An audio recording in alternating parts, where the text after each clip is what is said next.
By the way, aku mau kasih kamu satu nasihat.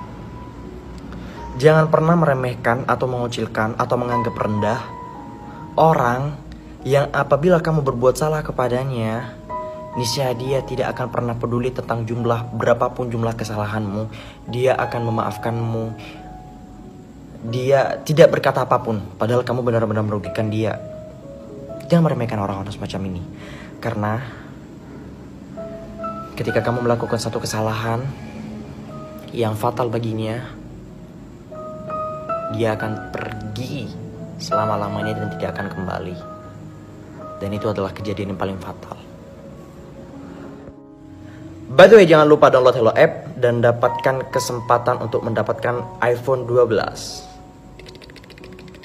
Oke, saya bakal mau bantah seluruh ucapan orang-orang yang punya statement semacam ini. Udah jelas-jelas Nabi dan idola kita tuh berbeda. Kenapa masih dibanding-bandingin? Berarti kamu menghina Nabi. Gak gitu konsepnya. Pertama, konteks di sini adalah kita tidak membandingkan antara idol dan Rasul. Tapi yang kita bandingkan adalah sikap kamu terhadap keduanya. Cinta kamu terhadap keduanya. Ya, cinta sebenar-benarnya cinta, bukan cinta yang hanya saya lebih cinta Rasulullah daripada idol, bukan yang kayak gitu. Dan sekalipun saya benar-benar membandingkan antara idol dan Rasulullah, itu bukan berarti saya meremehkan Rasulullah, no. Karena Allah Tabaraka wa Ta'ala sendiri membandingkan diri Allah dengan syaitan. Coba baca itu Al-Quran. Seringkali Allah Subhanahu wa Ta'ala bandingin antara Allah dengan syaitan. Ini jalan Allah, ini jalan syaitan. Padahal kita semua tahu bahwa syaitan itu adalah berada di jalan kesesatan. Gak boleh diikuti. Setiap manusia nalurinya pasti kayak gitu. Tapi kenapa sih Allah masih banding-bandingin Allah sendiri dengan syaitan? Ya karena ketika kita sudah terbuai dengan tipu daya syaitan, kita yang mengaku gak ngikutin syaitan, tapi terjerumus. ولا تنكحوا المشركات حتى يؤمن ولأمة مؤمنة خير من مشركة ولو أعجبتكم ولا تنكحوا المشركين حتى يؤمنوا ولعبد مؤمن خير من مشرك ولو أعجبكم أولئك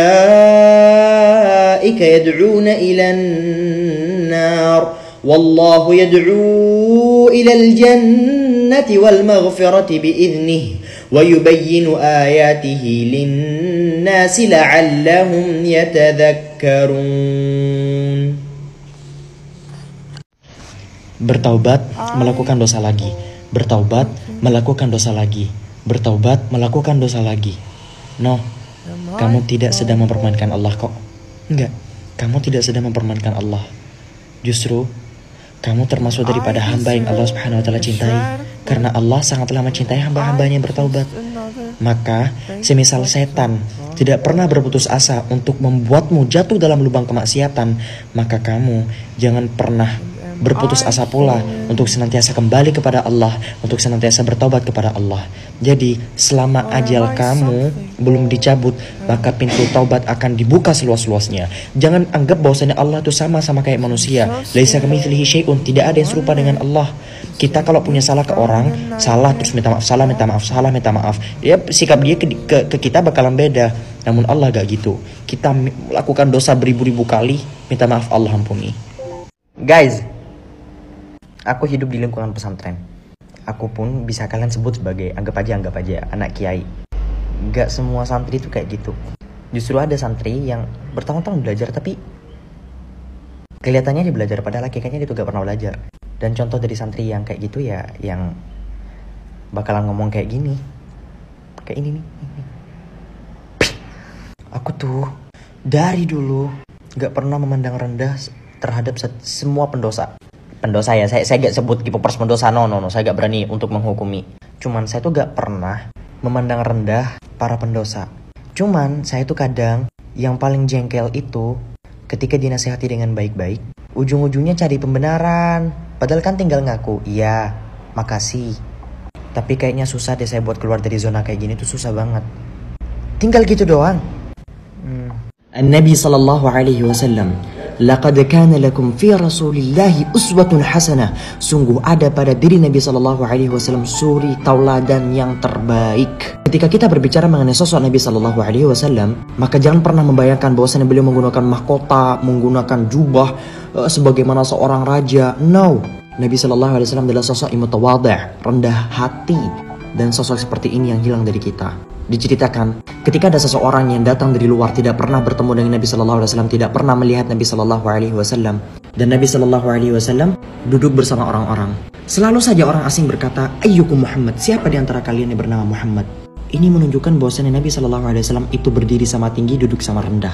Abdullah bin Salam radhiyallahu an, ketika masih menjadi seorang Yahudi, beliau berkata ketika dikatakan qadima Muhammad, telah datang Muhammad, kemudian orang-orang berkumpul di sekitar Nabi Muhammad. Ketika aku melihat wajah Muhammad, maka sungguh ini bukan wajah pendusta. So, kan lagi ramean ya tentang masalah hukum mengucapkan Natal atau enggak, itu boleh atau enggak. Intinya masalah banget deh. Padahal toleransi itu tidak hanya sebatas mengucapkan selamat hari Natal atau enggak. Toleransi itu jauh lebih luas daripada itu. Aku sama Bang Selos, alhamdulillah kami berdua berteman baik. Aku nginep di sini, ditreat dengan baik oleh Bang Selos. Sumpah Bang Selos baik benar sama aku. Jadi toleransi itu jauh lebih luas daripada itu, my bro, my man. By the way Bang Los, semisal aku gak ngucapin, itu masalah gak sih? Nggak apa-apa. Nggak apa-apa kan? Justru kita juga toleransi.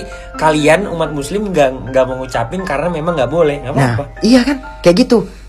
So, kayak gitulah. Kayak netizen paham sendiri. Aku tahu bahwa netizen itu pinter banget. Jadi toleransi itu tidak hanya sebatas ucapan atau enggak ya.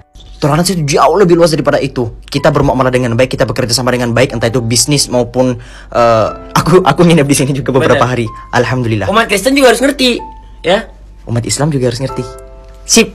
Let's go.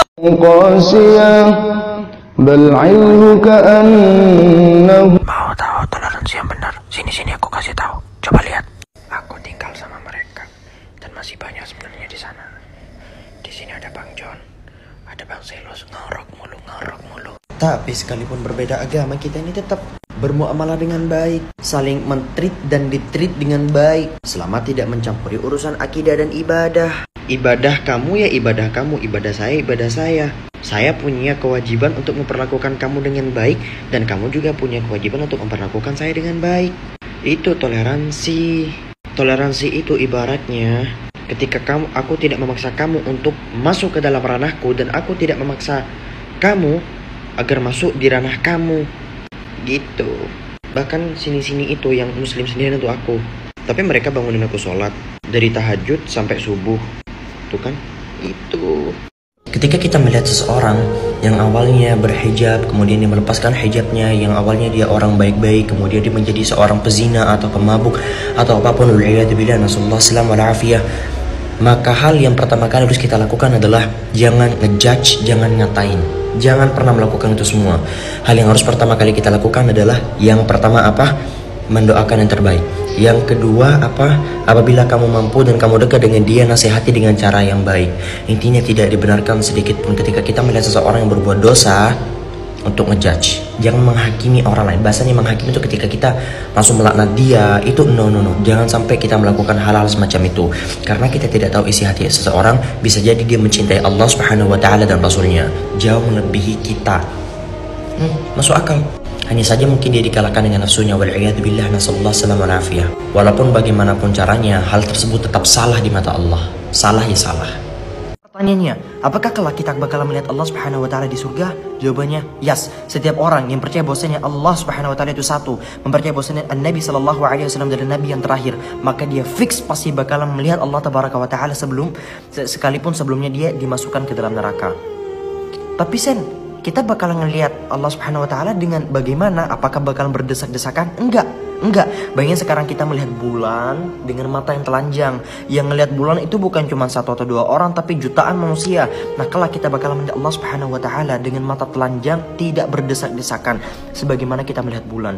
Dan itu adalah nikmat yang paling tinggi. Nikmat paling tinggi bukan ketika kita bertemu bidadari, bukan ketika kita memakan buah-buahan yang paling nyaman, bukan ketika kita meminum minuman yang ada di surga, bukan. Nikmat yang paling tinggi di surga adalah ketika kita mampu melihat Allah Subhanahu wa Ta'ala dengan mata telanjang, dengan ya Allah, aku juga kadang nggak kebayang. Allah yang menciptakan keindahan. Allah menciptakan keindahan dan kenyamanan. Lalu bagaimana?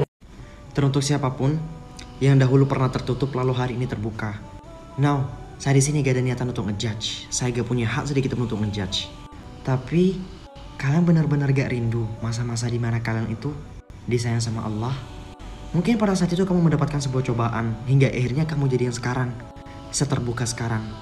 Aurat semua kau perlihatkan. Tapi mungkin itu adalah bagian dari ujian yang Allah Subhanahu wa Ta'ala siapkan agar kamu bisa menjadi jauh lebih baik. Namun sekarang, coba kembali berkaca. Apakah sosok seperti itu yang Allah inginkan darimu? Apakah sosok seperti itu yang engkau inginkan agar mampu menyenangkan Allah? So, mari kembali benahi diri. Masih banyak jalan taubat untuk kembali.